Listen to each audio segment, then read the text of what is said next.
Welcome to the Two-Way Street podcast with Rick Harris of Work Boot Consulting and Rob Berry of St. Louis Bath and Renovations.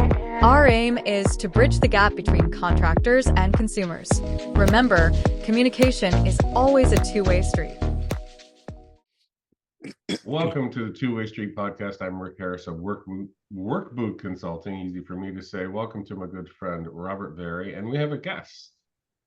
So who do we have with us this morning or this afternoon or whatever time it is, Robert? That's right. Hey, thanks for everybody watching the Two-Way Street podcast. We have our second guest ever, but he is our first show sponsor. And you guys are going to learn quite a bit from this man today. If you remember back when you started your business, whether it was 5 minutes ago or 5 years ago, and you're trying to figure out an online presence, you're trying to figure out how do you get new leads, trying to figure out that online identity, who's your best customer, how do those people find you organically? Well, Michael's going to address at least two solid points that you can take away today, two very practical ways that you can learn from, that you can take to your business and apply right now. Our first sponsor is Michael DiMaria. He's from Madman Marketing, and we're going to introduce him now and let him take it away. Hey, Michael. Hey, everybody. Thanks for the introduction. Two solid strategies that they could take away today is a lot of pressure. So hopefully they work. It's either 2 or 12. Just, it's got to be one of those. Yeah. So I've been doing marketing for a while. I currently help. I work for Rob currently with his current business and St. Louis Bath and Renovation, and so. Yeah, we primarily focus on branding strategies, the kind of your sales funnel, and with a hyper focus into search engine optimization. So basically, as small businesses, you're never going to be able to compete dollar for dollar with the large competitors. And so the only way to get a leg up on these other bigger competitors is by doing things organically, because it's going to save you money. It's also more sustainable in the long term. Advertising is good, but when you turn off the dollars, the tap stops as well. Where when we focus more on organic strategies, especially for small businesses, it grows over time and then it keeps growing even after you stop or take a break for a while. So, Michael, I heard you say a couple of things, that when if we stop with the money and then the people, the leads stop coming in, and you mentioned things organically. Let's maybe take a step back for a second. What are two common problems that you see? I tell you what, use my business. What were two problems that I was not quick to identify that I needed a professional such as your help with? Much like when my client reaches out to me and says, Rob, I need to remodel my bathroom, but you know what? I do it myself, but I just don't have the time. That old adage, whether they can do it or not, Yeah. they say they don't have the time. What are two problems that average contractors are not being able to find the ideal client online? So the first problem that I've noticed is not necessarily being able to find the ideal client, but this is for a lot of businesses that have been around for a little bit, and then all of a sudden there's nothing coming in and they can't figure out why. So that's a very common thing that I see is, hey, I've been doing really well, business has been good, and then all of a sudden the phone stopped ringing. No one's going to the website anymore. I can't figure out what's going on.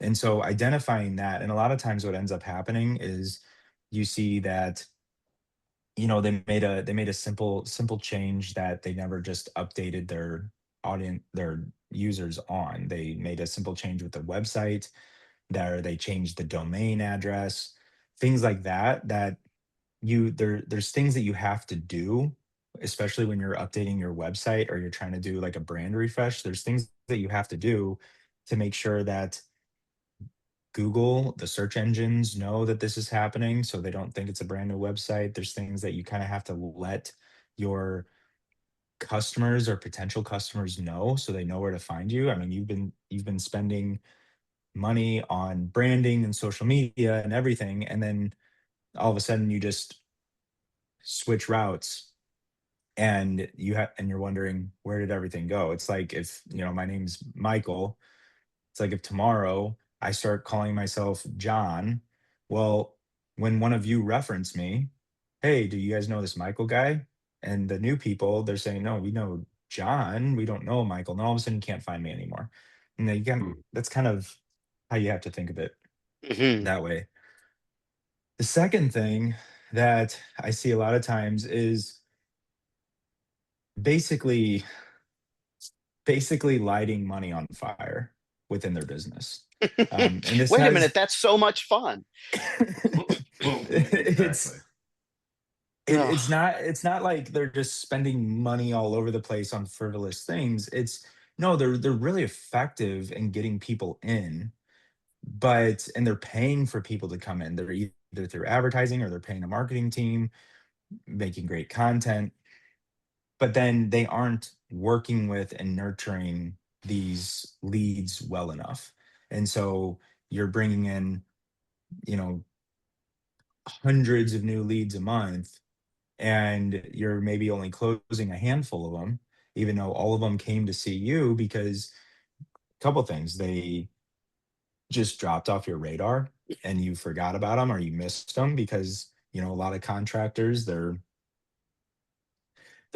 getting phone calls to either their cell phones, they're using only paper receipts, they're using a personal email, they don't really have like anything to keep all of these people organized in one place. And so things just end up getting lost. I mean, get a million texts a day. If I look at every single text and I don't leave it unread, I might leave something that I needed to respond to for a week, and then I go, oh shoot. But by that point, the person's already gone. And Yeah, so, so you're leading yeah, into the need for what we call a CRM, if for you guys that don't have one of those, a customer retention management tool.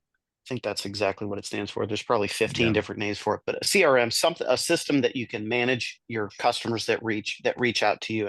And if you've been in business longer than 5 minutes, we've all gotten 10 texts at a time, and you're like, wait a minute, how do I get to this? So, Michael, I hear you talking about the information that's coming in, and how to manage that, and how and where to spend our dollars. What can that beginning contractor, at least beginning with digital marketing and lead management, or lead sourcing, maybe is a better way. And if I say something wrong, correct me. yeah. I'm a carpenter, and I love people. Those are the two things that I'm best at. But I can't spell computer, so don't ask me to hammer those points down. But if you would, let's hammer down on one or two of those points that will really give our listeners some value, something that they can take home and make practical starting today. If you were starting out, and though you're not, but if with the brain you have now, if you were starting out, what's the one or two things that you would do right now that would get people to start seeing you online and picking up the phone and calling you? Well, people have to get to know you. No one's, especially when it comes to working on their house or anything personal to them. Like, people spend a lot of money on their home. Their home is very personal, and you don't want just any old bozo coming in and, you know, making holes in your walls and taking things out, and then all of a sudden just ghost on you. We've all heard horror stories of things Rick and like I that. have both hired those guys before, and we've had to fire Mhm. them too, haven't we? Multiple Right. times. Yes. So people have to know you. You have to be found online. Like, your website, you have to have a website. I know a lot of contractors that run their entire business off of their Facebook page. It's just not going to cut it. Anybody can make a Facebook page. But if Mhm. you have an established website that's established with your business, that a number that you call and someone answers the phone, an email that you send a message to and someone responds back, and not just like an at Gmail or at Outlook, but that Mhm. is connected to your domain. Um, Social media is great. Talking on social media, like maybe through a video, writing posts, things like that. And then having some sort of a presence on your website where you're adding some sort of value. So all of these all of these elements build trust and authority. And so it's saying to the user, this person knows what they're talking about. And also, I can find them multiple places and I can see this person without actually meeting them. You're naturally going to trust the person more. Even like video is a super powerful tool. The Yeah. fact that I can watch a video with one of you in it, I don't even have to know you, but I trust you a little bit more because I can see your face, I can hear your voice, and I know it's not just a fake account or, you know, a scam company or something like that. People are very wary of things like that these days. So if I'm understanding you correctly, let's say that there's a beginning contractor, and he's getting a ton of traction, or he's gotten a ton of traction in the past on his Facebook page. Could he have gained better traction and better authority and better uh, trust with his audience if he had a link to a web page, even if the web page is just, hey, do you need Yeah. HVAC service or you need your dog walked? Call here to schedule today, something like that, something simple, right? Yeah, so some of the things, I guess, like if we want to start at the very very base level, like you have to have a website and people have to be able to find you multiple places. Like I think that's like the base level thing. If you don't have a website and you can't be referenced in other places outside of just like your Facebook page or something like that, like I wouldn't even do anything else until you get those things done. Mhm. Well, Until you and get those let's things let's done, you break might as that well, down to the yeah. ridiculous too, because what I hear you say, it's given the the sheer education you've given me in the last 2 years. How do we all order pizza these days? And this may not be a good analogy. I don't know. But how do we all order pizza these days? You pull up, you grab your phone, and you pull up Domino's or Papa John's or Pizza Hut or Marco's or whoever, right? And you order it online. If they didn't have an online presence, a guy like me, I'm 52, I don't mind calling Domino's and a person answering the phone.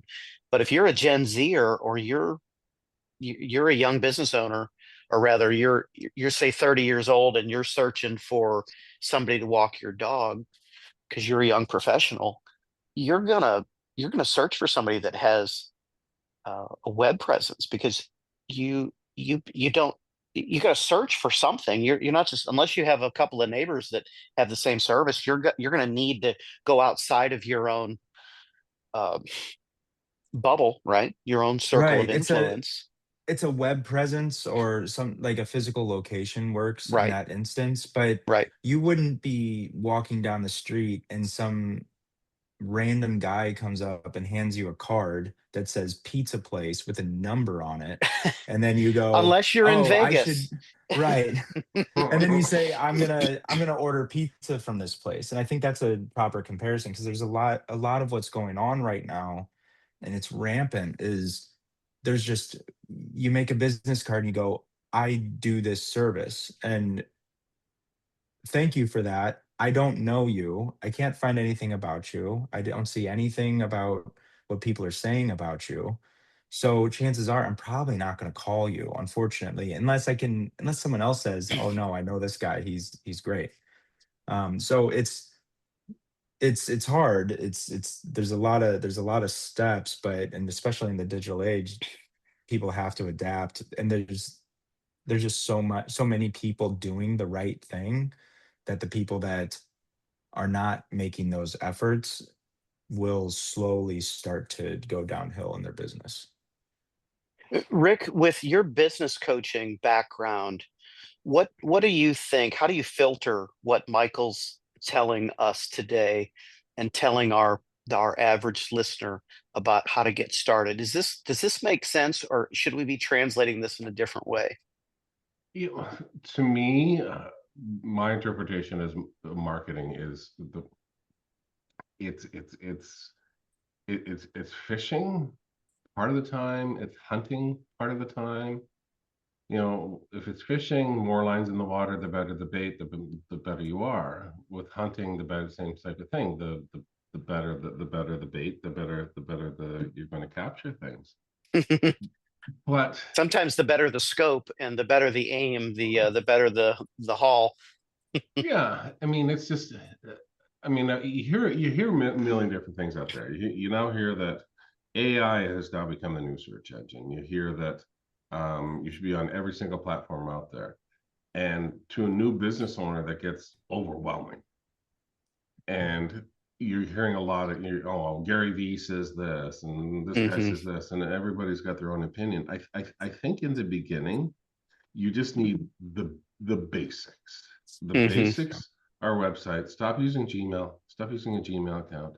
If you can get a dedicated phone number that is your business number, that maybe there's some way you could track it, track calls coming in, thinking of, if you when you set up your CRM.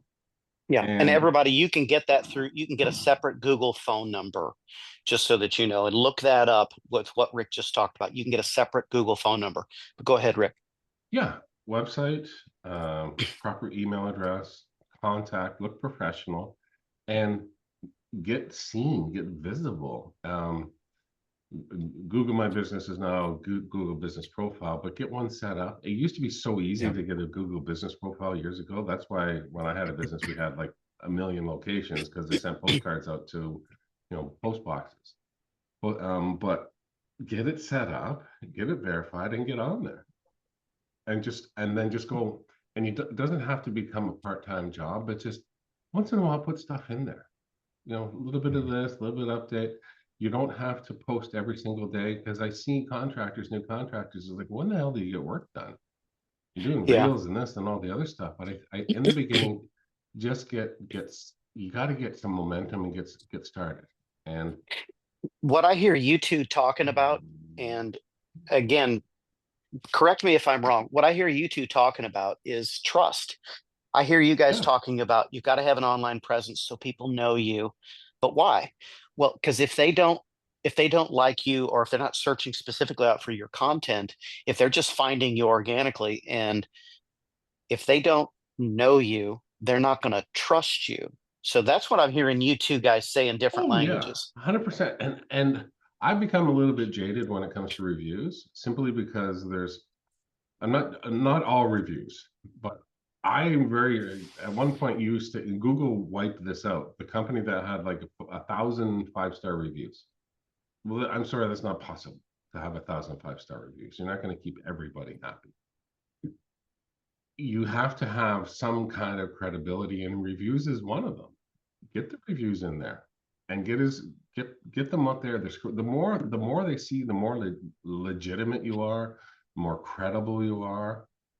And it just put that stuff out there, and just do a little bit. And once you get to the point where you've got that stuff in place, and you've got some revenue coming in, bring somebody in to help you with it. Don't That's something that you should give to an expert, because that's not your zone of genius. Give it to somebody else to do, but you have to get a little bit of, Facebook, Instagram. Want to do TikTok? I guess, TikTok, all the other stuff that's out there beyond there, Reddit, this, that, everything. There's a million different platforms, but just the basics for now. That's all you really need to do. And don't go crazy with your marketing efforts, and drilling down on advertising and website, and get a crazy website until you completely determine who your avatar is. Who are you serving? And once you've got that figured out, Yeah. don't be the guy driving around, Bob's Plumbing Plus, where you do plumbing renovations. At some point, you're going to have to pick a niche, and say, Landscaping and brain surgery. yeah, bronco busting, all the other stuff. Just But this is where somebody like Michael can give you some guidance, and somebody like Michael who's seen the mistakes, um, somebody who isn't going to be peddling pay-per-click, which is a race to the bottom. Mm. Somebody that understands the area that you serve. And I've seen it personally. I had a client one time. I said, "Your business is here. Do you serve this area, which is 4 hours away?" No. I said, "Well, according to Google, you do. So the guy that's doing your pay-per-click and everything else has got it screwed up, and he's paying thousands of dollars a month for this guy." And Well, it just amazes me. yeah, that's super frustrating. You see that stuff all the time, where people are just, because the problem is that they know they want more customers, and someone comes in there and says, "We'll get you more customers, and it's just this much a month," which is nice, and it might get them a few more customers, just to keep them happy enough, but it's not as good as it's not as good as it could be. And again, that's another example of them just burning money. The thing about Google is, because I actually want to speak to the pay per click aspect, because that's, a lot of people go there first. A lot of people say, well, we'll just run some Google ads. They have a website, let's run some Google ads. The problem with that is that Google isn't like traditional advertising, where the way a lot of advertising works is, there's someone who's on a website or on Google or on social media or something like that. Mhm. And then there's all these advertisers, kind of like an auction, that sit there and say, I want that user. No, I want that user. And whoever pays the most money gets their ad in front of that user. Google does something a little bit different.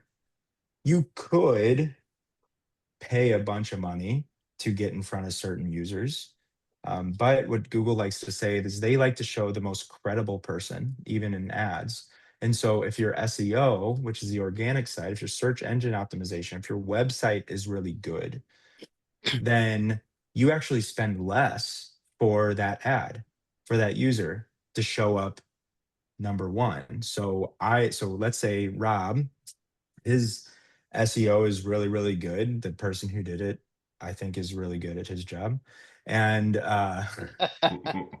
and People, I so cannot spell SEO until Michael showed me what was important. You need to have a trusted individual, but that's why you need a Michael. So I hope you guys are paying attention to what he's saying right now. I appreciate that. So because we're running ads on Rob's website right now, when we spend, let's say we have 3 different advertisers bidding for St. Louis bathroom renovation, or bathroom renovators in St. Louis. Well, 2 of the advertisers just bid $3. One of the other guys bid $2.50, and then Rob bid a buck 50 and showed up number one. That's because his website was the most relevant for that keyword, and Google wants, even in advertising, wants to lead that person to the most relevant and helpful content. And so that's the importance of having a good website and having a good experience on your website as well, is because it's just going to make things cheaper for you. And so over the course of, let's say, a month, you have one website who has a great experience. They spent $100 on, or they got 50 leads. And then you have another website that doesn't have a great experience, doesn't seem super relevant, that also got 50 leads within that same time frame. Well, the website with good experience in search engine optimization spent $1,000 for those 50 leads, where the other guy spent $5,000 for those 50 leads. Did they both have a profit? Potentially, but one had a much bigger profit because everything was just kind of buttoned up before they started running that advertising. Mhm. It makes sense. I mean, when I go, I'm because I can't see this with the normal lens. When I go to do Google search or whatever, sorry, my hand went up again. Keep my hands down. Yeah. When I go to Google, I slide past the sponsored ads. I want to see the person that just is working away, doing their thing. Yeah. I've seen websites that are 50 pages. I've seen websites that are 4 pages. I've seen now the new thing is like a landing page, but a really long landing page that you can scroll down to the bottom that takes you exactly where you want to go. Bigger isn't always better. Yeah. Bigger can be just confusing. I was on one website where it was more pages. I got lost. I felt like I was in a labyrinth looking for a dragon to come out and eat me or something. I said, look, I'm out of here. I left as quickly as I came in. Well, yeah. The restaurant that has the huge menu, you don't want to look through 50 pages. No, absolutely not. Absolutely. And I guess what gets frustrating is there's so much misinformation out there, and there's so many, and I've seen it. I've personally experienced it. I've personally seen it happen where we're going to fill your inbox full of leads. Well, Well, we're going to build you a landing page and post this pile of crap all over the place. Yeah, unqualified leads is what you should hear if someone tells you that. Yeah, it just Yeah. it gets frustrating. But so my understanding, and it took me a really long time to understand how things work. And when it comes to what you do, and I'm still know probably that much of what you do. So when it comes to marketing, there's the instant return that people are looking for. Then there's the mid-range stuff, and then there's the longer term strategies.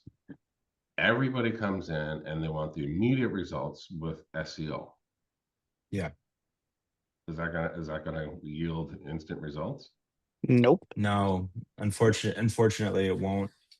Um, yeah, no, that's just not what's going to happen. It's an investment. And usually within our first month of working with somebody, we have identified within that first month everything. Like we might have fixed some things, but we've identified everything that needs to be fixed. So we go through, like, it's not just looking at the website and saying, okay, let's add a keyword here and a keyword there. I mean, we're checking over almost, I think at this point, because it's a constantly expanding list, almost about 240 different technical points on a website dealing with Is that all?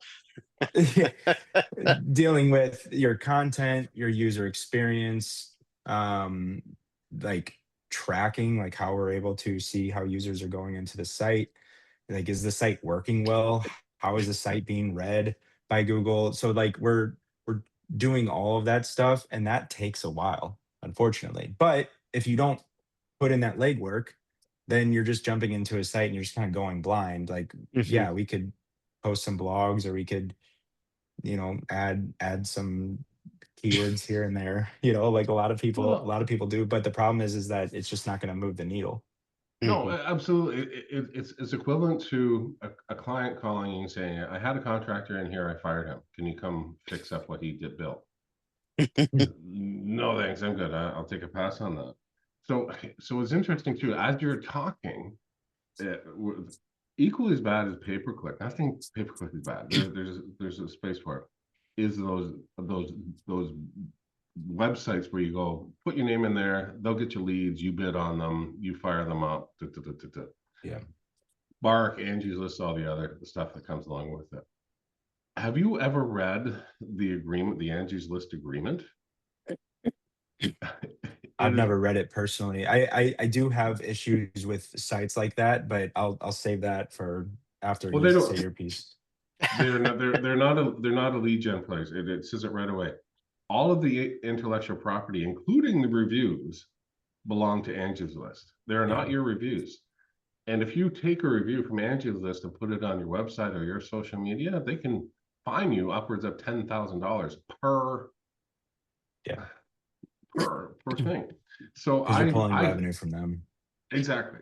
And Yeah, they because said they're right. because they're in the business of lead generation, and because they want to be the authority. And if you can find if you contractors out there can find yourself someone like Michael, he can help build your authority in your neck of the woods. But it's going to take some targeted points that Michael's going to Oh cover yeah. for us. But you there's no magic pill. There's no eight Mm-mm. ball to shake. But you've got to do things in a certain way, and that's hopefully what we're drilling down for today. And Oh, I don't know 100%. about a lot of those websites, but I know sites like Yelp work this way because a lot of small business owners rely on Yelp for Yep. reviews and everything. When you advertise on those websites, you aren't actually you aren't actually guaranteed those people that fill out your lead form or No. inquire about your services. So when you advertise on a place like Yelp, and a few of the other ones work this way as well, it will actually send so I paid for the ad. Mhm. Someone filled out my lead form on my ad, and their information got sent out to six other people, six other businesses. Really? Yeah, that's the way Also that it was under with Home Advisor, and Angie's List bought Home Advisor.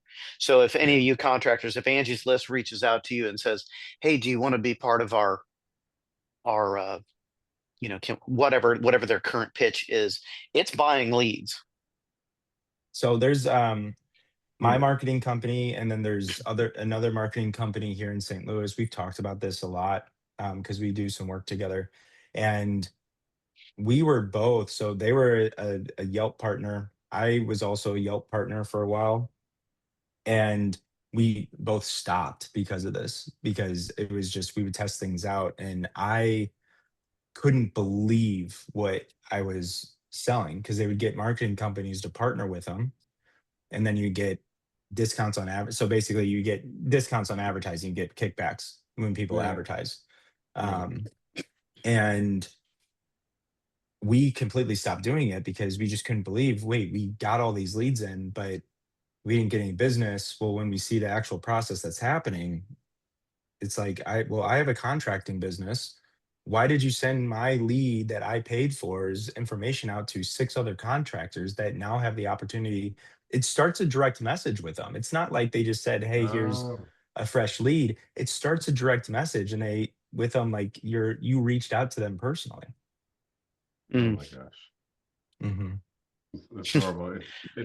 I've seen it happen. They don't vet any of the leads that come in. It could be a whole process. Yeah. You wanna have a laugh, sign up for Bark, take a little bit, spend a little bit of money just to see what happens. And there must be people in there just goofing around because they're always goofing on. And hey, my name is Chesterfield. I'm looking to get some work done. And it's just they just want to waste your money.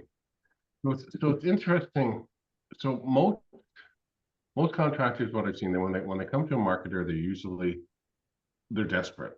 Leads have dried up. This has happened. That's happened, and they're expecting you to come in and wave a magic wand and get you to get you leads right away. Is Yeah. that the reality? No, unfortunately, I'll take it one step further. A lot of times they come in when it's too late. And so Hmm. not only do they want to wave the magic wand and get leads, but they also don't want to pay anything for it. Right. Um, and that's very difficult. Now, we have, there are certain deals that you can set up to where you get paid on, the business growing, and you kind of have a piece of that. And I think Sure. those are great. Um, the problem is that there's a lot of things that need to be done that's not going to get anybody business, but it's going to build authority. Like if I reach out to, let's say, you don't have any reviews, and this might be the reason why no one's hiring you. Well, if I set up some sort of email series or something to get your past clients to review you on Google, well, I'm not gonna see any money. Like if we had like kind of like a uh profit share or something relationship, Yeah, yeah. I won't see any money from that probably for 6 months, Yep. but you might see something from that more quickly. So I think like the biggest thing is, and you'll find some companies out there that, depending on the type of business and how it works, like setting up some sort of system where it's a minimal monthly cost, and you make money on the business growing. And I think those are good systems because everybody's incentivized to make sure the business grows. But I also think if business is going well right now, and some of these things you're like, well, I don't have any of that stuff set up, and most of your business is coming from referrals or anything, like now is the time to start doing marketing. Everybody always wants to do marketing when business is bad, but you don't have any money when business is bad. You need to That's right. do Hmm. marketing when business is good. Been there. Yeah. Right. And so, yeah, if you do it when business is good and you have extra money, then you're building your business up for the future. And it's the same with anything. Like when you should first start advertising, you don't want to advertise to people that were already going to give you their business. Like that doesn't Mhm. make any sense. You got to advertise to new people, to people who might not even know about you, who might be, 30 days out from potentially giving you business. And it might seem like a waste of money right now, but in the future, it's going to give you a lot of return. Yeah, that whole, and I get it. The strategy of going back to your client list and trying to re-engage them, it's a shot in the dark because it's like Mhm. going back to somebody you did back in high school saying, hey, you want to go out and grab a coffee? It's like, well, I'm married, I got Right. kids. Like that's not happening. So, Maybe ask a few better questions before you ask them out for coffee. Are you so married? yeah, that's right. So, and that's one of the mistakes that I see is that they love them and leave them. They go see a client, they do the job, whatever it is, even the service calls, even if you're doing service work, there's no, hey, like, stay in touch. A little bit of so a little bit of sugar goes maintain that relationship. Right. Mhm. When they've gone down, they're spiraling down. You can see it coming, and they come to you and they say, "Fix it." Well, I can't. I can't fix this. There's nothing I can do for you. I think So as a go Not ahead, Michael. immediate. Not Go ahead. immediate. Not an immediate result. It takes time. Right. It does. It does. It's an investment. It's like you don't expect, unless you are a guru and know the next big IPO in the stock market, you don't expect to just put $100 in and then it turn into 1,000 tomorrow. No, that $100 will turn into 1,000 in a few years, but it's not going to be immediate. And so you have to understand that there's a long-term investment in your business. And you have to understand as a business owner, like you have to know your business and you have to know the industry. Like we can teach you whatever you need to help you understand this stuff, but it is on the business owner a little bit to know these things and to know what's going on within their business to see these signs before it's too late. Mhm. So what I hear us talking about, and for you listeners, I think a good beginning step, if you're just the business card guy, or if you're the referral guy, and everybody calls you because you've got 8,000 neighbors and everybody knows you. If you only have a business card, get yourself a Facebook page and start putting pictures of your work on there. Beyond the Facebook page, get yourself, when you get a little bit extra money, get yourself a website address and have a separate Google phone number and a separate, don't use Gmail, use your, like for my company, it's info at, and then the initials of my company, stlbr.com. So it's not just, hey, Rob at gmail.com. Everybody can have a Gmail. Everybody knows that that's free. And we all know what happens with free stuff. It's very low value. So info at stlbr.com is our company email address, but it's a purchase thing through Gmail, things like that. Um, and then while you're doing that, find yourself like someone like Michael, a search engine optimization manager, an SEO manager that can advise you, and maybe he will work like what we were talking about. Everybody's different. Maybe the guy wants 10 grand up front. Maybe he wants to be paid on results. I like to hire on results personally, because then when I'm selling and Right. making money, everybody's making money. So, Yep. but get through those steps to build your online presence, and then through pictures and videos and maybe your own podcast or different things that you can start building that authority. And Rick, you mentioned Gary V. I don't know if you guys have seen him or not, or if you know his name, Gary Vaynerchuk, Vaynerchuk Media. He's a little crass and he cusses like a sailor, but man, does he have his finger on the pulse of what's going to happen in the next 5 or 10 years? The dude's Mhm. been right for the last 20. Oh, yeah. And listen to the guys like Gary Vaynerchuk or Rick Harris that have helped people build businesses. I'm a carpenter. I'm a bathroom renovator. We've done 1,000 bathrooms. Do you want to hire a carpenter that has built one house or 10,000 houses? You're going to minimize your mistakes the more you do it. We build authority in ourselves with how often we've used our tools. You build authority online more often that you've used your tools, is what I've hearing Michael and Rick say. So you want to hire the pros. So there's some practical things that you can do that I mentioned, but then you need to get in front of a Michael DiMaria and then partner up with a Rick Harris, so that you have marketing and you've got coaching, so that you're not just casting a wide net. You really are focused in on your business and the SEO side and marketing side of things. And hopefully that distills things down to what Oh, we were no, talking no, about. it makes perfect sense, and this is why when if if somebody I'm working with has a marketing company come on board, I want to tell them, it's like, look, we're working on mission, vision, core values, and niche and everything. Is that something you would like to know? Absolutely. Like, who is your ideal client? Yeah, that's the marketing people want to know that kind of stuff.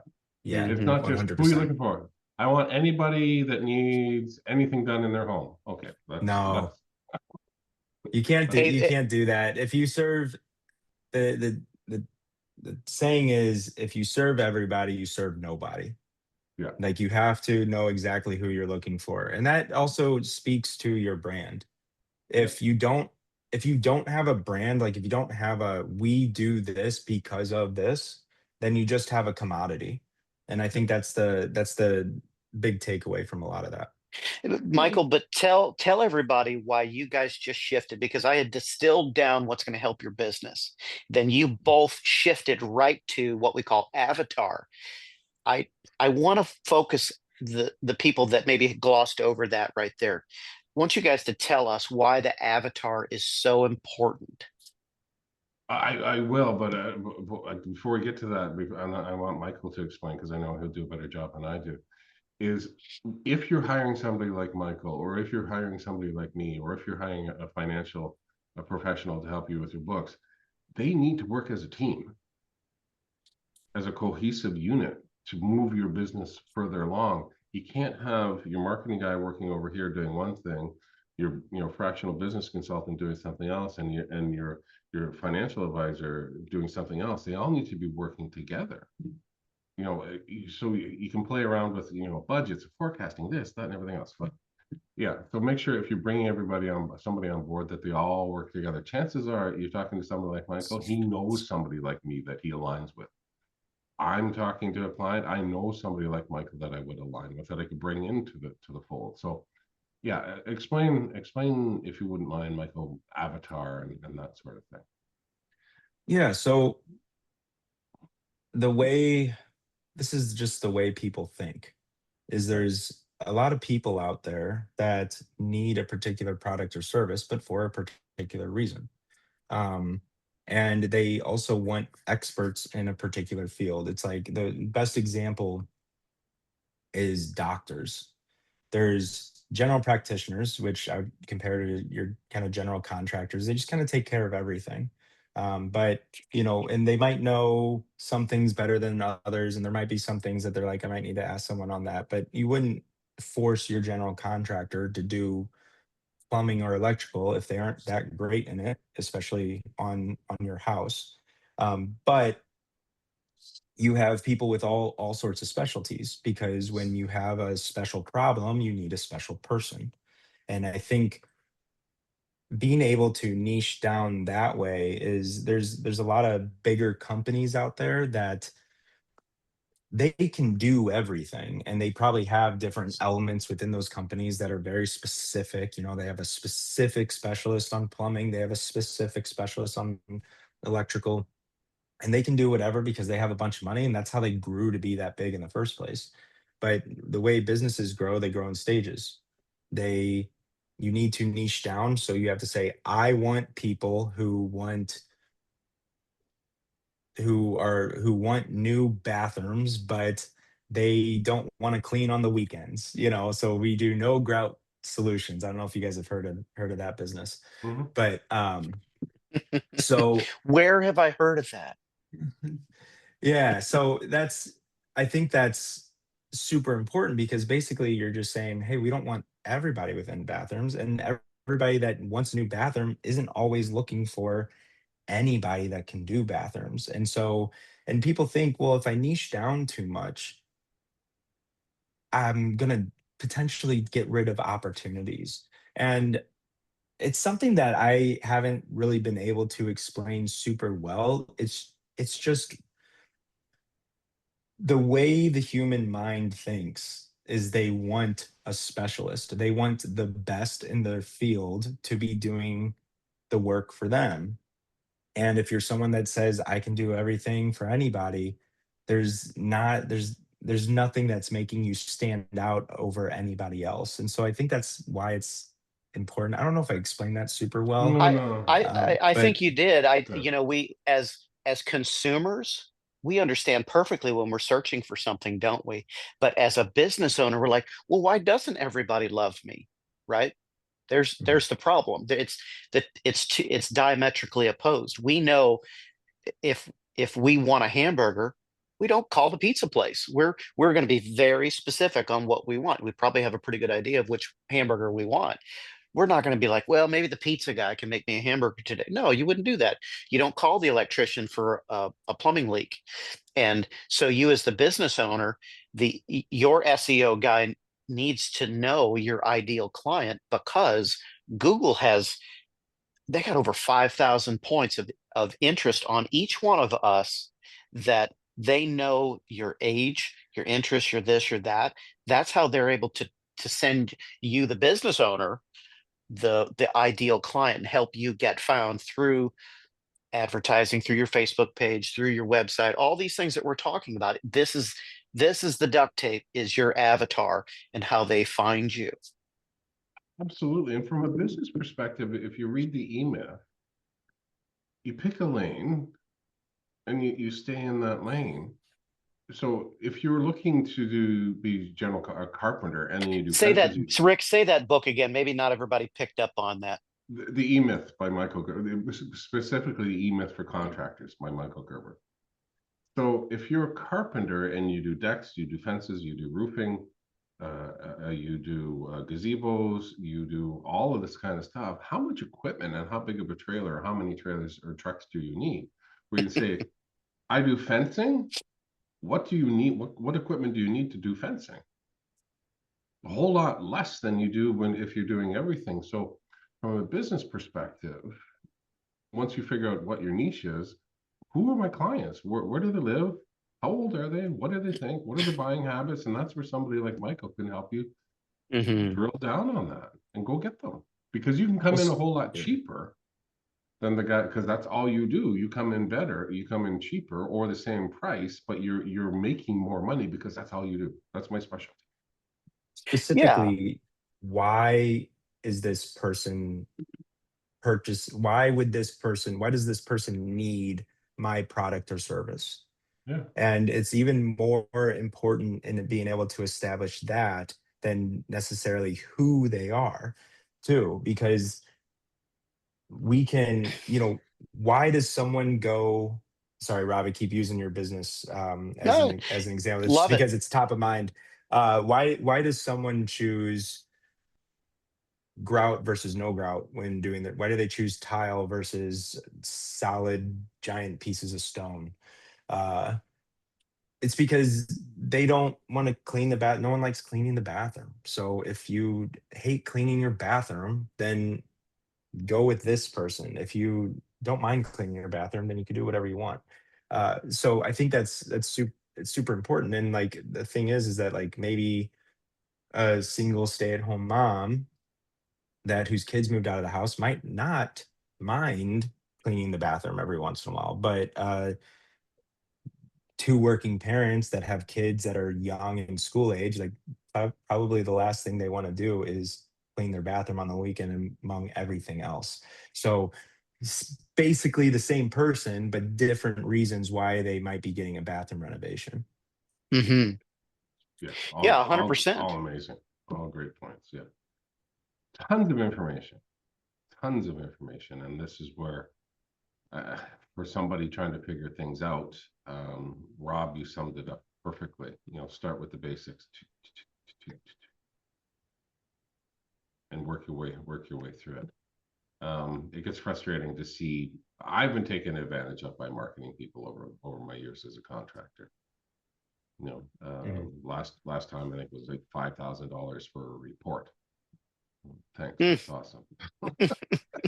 Hey, I spent $12,000 in one. Let's see.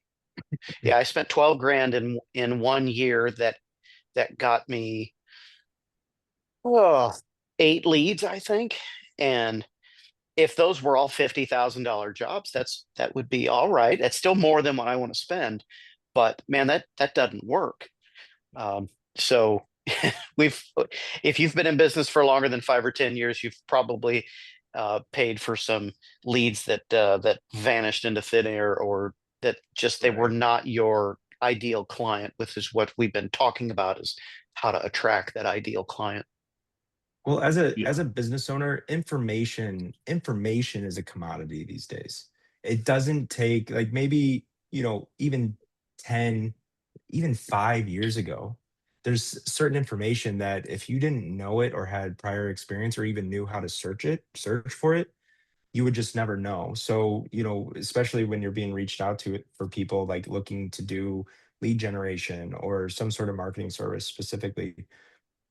Now I could go to, I mean, you could go to Google because they have an AI, but I could go to ChatGPT or Claude or whichever AI chatbot, and I say, what is the average price for this type of service in my area, and what do I get for this? And it Mhm. might not be 100% accurate, but it's going to give you an idea. Okay, so for I've never done that. the That's funny that you bring that up. I'm going to do that when we get off when we finish this episode. I'm going to plug that into Chat GPT and see what it comes up with. Yeah, you should, because it's just a ChatGPT could basically be a second employee for you. It has a lot of information out there that you can utilize, and it's $20 a month if you want like the best version of it.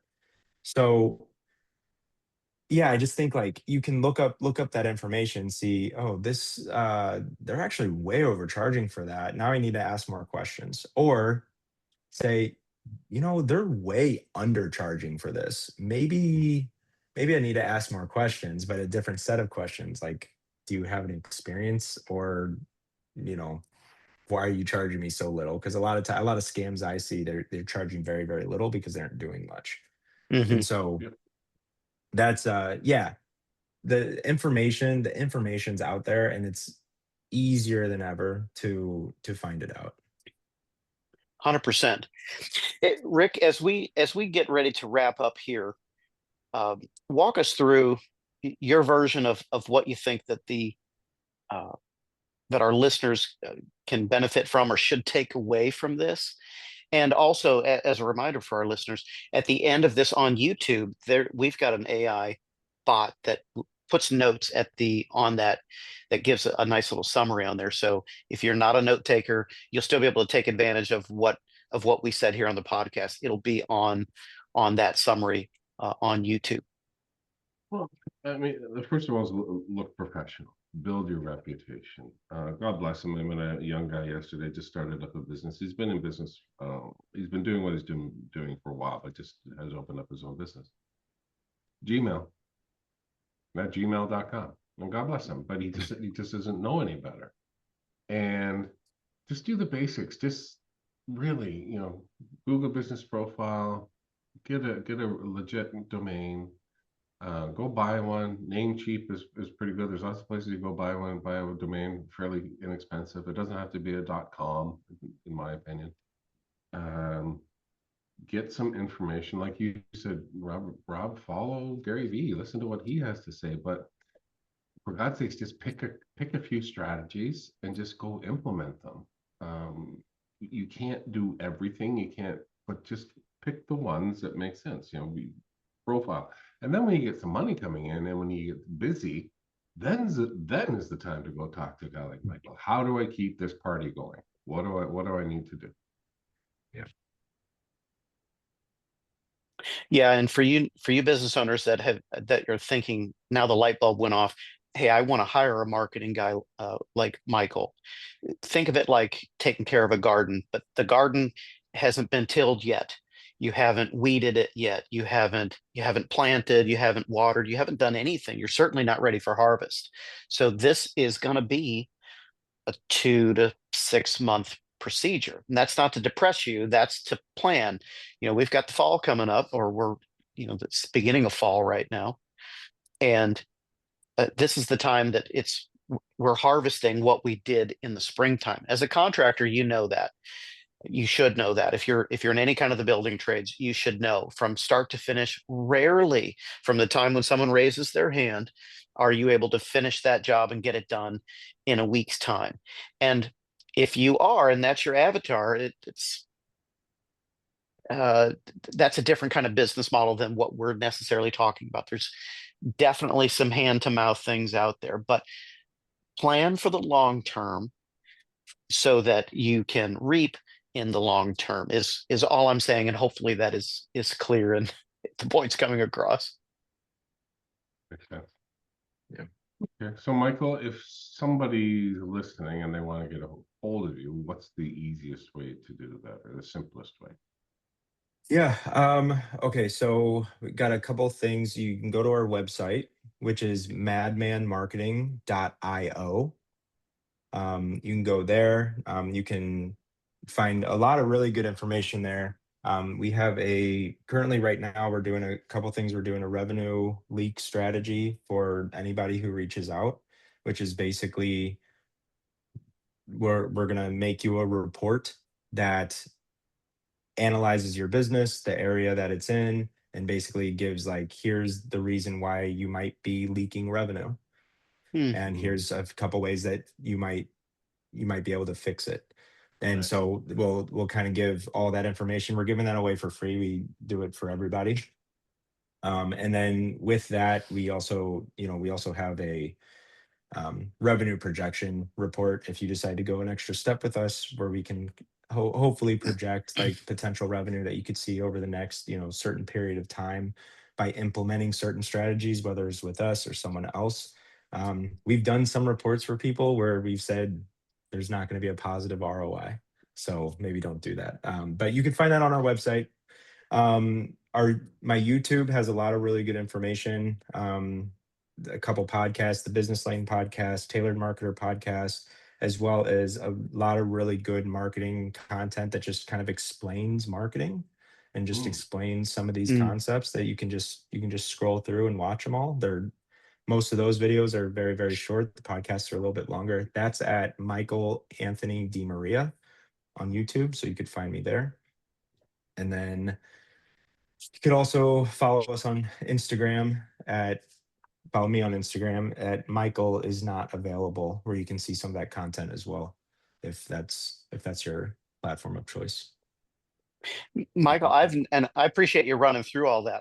I've worked with a number of marketers prior to you, and I have not heard any of that value that you offered right there at the beginning of, hey, here, let's just do an assessment of your company. Maybe I can't help you. Let me take a look at it, versus the know-it-all marketer that says, yes, we can definitely send you business. You don't know anything about me, and you haven't even researched me. How do you know you can help me?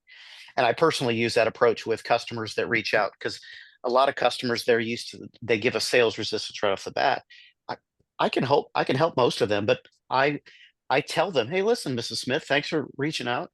I want to find out more about you first before I can see if I can help you. So I really like that approach, and I hope you guys see that he's given you guys some value off of that. And I've yet to hear that from someone in the marketing business. Everybody else always says, yes, I can help you because we're the best.